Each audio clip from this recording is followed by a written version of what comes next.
Hello everyone, this is the first problem that we want to solve, and it's a rigid tank with a volume of 0.07 cubic meter, contain 1 kilogram of R134A, and at 400 kilopascal the refrigerant is now allowed to cool. Determine the pressure when the refrigerant first starts condensing, and you need to show the process on a PV diagram with respect to saturation lines. All right, so let's see where to start. So basically this is a closed system that we have here. It's a rigid tank, you can see from here. So the rigid tank, and then you have the volume, right? So what type of information do we have from this problem? Let's write them down. So we have the volume, and that is equal to 0.07 cubic meter. We have the mass, which is 1 kilogram, right? And the fluid is R134A, and the pressure initially is 400 kilopascal, and we need to find at the second condition, which basically it's about to condense. From that we can see that R134 is in superheated region, but we will find that also from the tables, and we need to find the pressure at which. So we need to find the pressure, what is P2, and what's happening at P2. At P2 the quality is equal to 1, right? It's about to condense, the quality is 100%, it means it's all vapors, right? Okay, so what other information can be found? So we need also to just not forget, we need to find the PNU diagram as well. All right, so since this is a rigid tank, so the volume of the rigid tank does not change, right? The mass also does not change because it's a closed system. So we can find the nu, or a specific volume of our system, by just dividing the volume by mass, and that's 0.07 cubic meter divided by 1 kilogram, and that is equal to 0.07 cubic meter per kilogram, right? Since this is a rigid tank, then nu1 is equal to nu2, so the specific volume does not change, and it's equal to 0.07 cubic meter per kilogram. So our specific volume does not change. Now at state 1, the pressure is 400 kilopascal, right? P1 is 400 kilopascal, and nu1 is equal to 0.07 cubic meter per kilogram, right? Now how to find what is the state of this system? What I would suggest is to go to the saturation tables for R134A and look at the values of a specific volume that you have, nu G and nu F. So if I go to table, I believe it should be table A12. So let me go to that page of the book, probably around 940. So this is table 8. I need to go table 11. That's 12. So this is 12, which is the pressure table for R134A. Now at 400 kilopascal, if you look at here, you see what is your nu F and what is your nu G, right? So I can write those numbers for you. So our nu F at state 1, just at 400 kilopascal, I should write it this way, at 400 kilopascal, nu F is equal to 0.0007905, and nu G is equal to 0.051266 cubic meter per kilogram, right? Now compare your specific volume at the state 1 with these two specific volumes. This is almost 0, nu F is almost 0, nu G is 0.05, and your specific volume is 0.07, right? Remember the PNU diagram. So if you have a pressure specific volume diagram for a pure substance such as R134A, you will have such an envelope, right? And at any constant temperature or constant temperature, you will have such a diagram of phase change, right?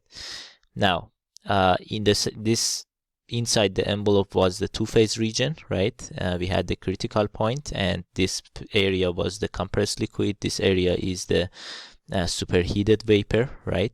And nu F and nu G that you read from the tables, this is, in this case, is 400 kilopascal, right? This is your nu F, and this is the nu G that you read from the table, these two numbers, right? Now your pressure is 400 kilopascal. However, your specific volume is 0.07, which is more than your nu G value, which is 0.05, right? Which means that you are in superheated region, right? So the initial state of your system is superheated, right? Superheated vapor. So we have this. Now let's look at the state 2. What's going on at state 2? So at state 2, we know the value of the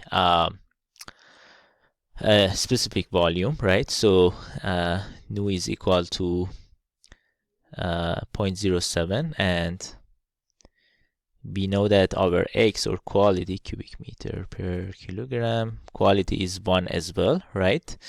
And what happens? What happens to your system during this process? So your system cools down. It means that the temperature drops, and so this is state 1, right? And then as the temperature drops, you are going to let me draw another diagram so it's more clear. So let's say this is your PNU diagram, and you have a two-phase envelope, and let's assume that this is 400 kilopascal here, and let's say 0.07 was here. You were initially here, right? This is 0.07, state 1, right? And since your volume does not change, then the process of dropping temperature is going to be something like this.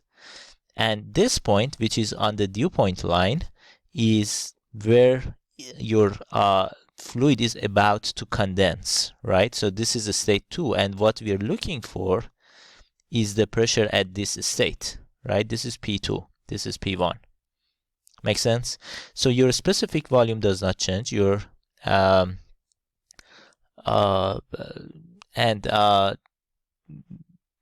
quality is going to be 100% at that point.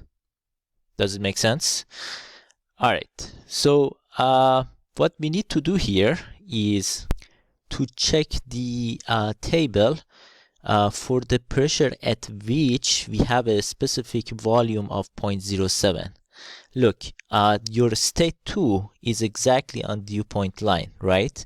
So that means that you can read the pressure or find the pressure data from the saturated vapor liquid mixture table, right? Any area within the envelope and also on the lines, the dew point line and bubble point line, you can find it from the tables, right? So once you so you know that what information do you have from this point? You have the specific volume, which is 0.07. Now, if you go to the table, and what should I read from the table? This is exactly on dew point line. I need to read a pressure or find a pressure that its nu G is equal to 0.07, right?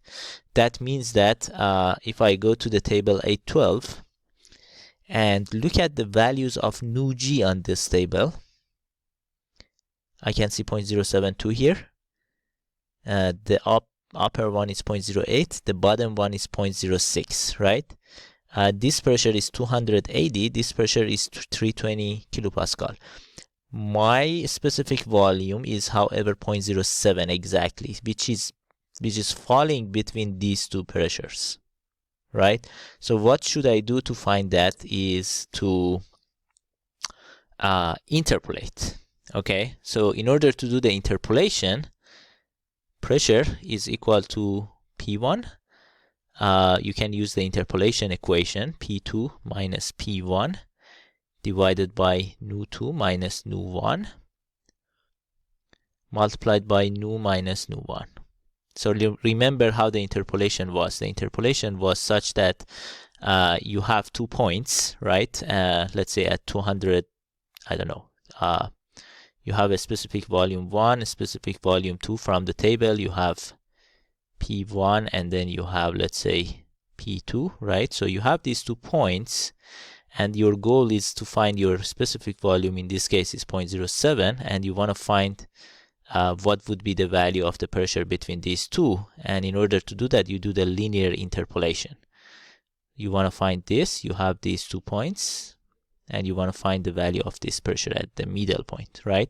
So what you do is just to establish the slope between any the first and the last point, and also the middle point and any of other 2 points, and find the slope. These 2 slopes should be equal to each other because they fall on the same line, right? So all right, I'm gonna write it. So P2, and this is P2, right? P2, it means P state 2 in this case. I shouldn't write there P2, but anyway, this is state 2 pressure, and that's 280 plus 320 from the table, 280, and you need to read the nu1 and nu2 from the table corresponding to these pressures. 63, 68, if I write complete number, 0.07243. Okay, so that would be this, right? And then multiplied by your specific volume, which is 0.07 in this case, minus 0.07243. And if you do this calculation, you'll get to a pressure of 291.1 kilopascal. So that's our answer to this problem. Okay, so that's a closed system again, right? The mass does not change, the volume does not change, and you need to be able to draw the process on a PNU diagram. Make sure you understand the PNU diagram very well, because it helps you a lot in determining what phase you are in and what happens to your system and how to calculate different properties of the system.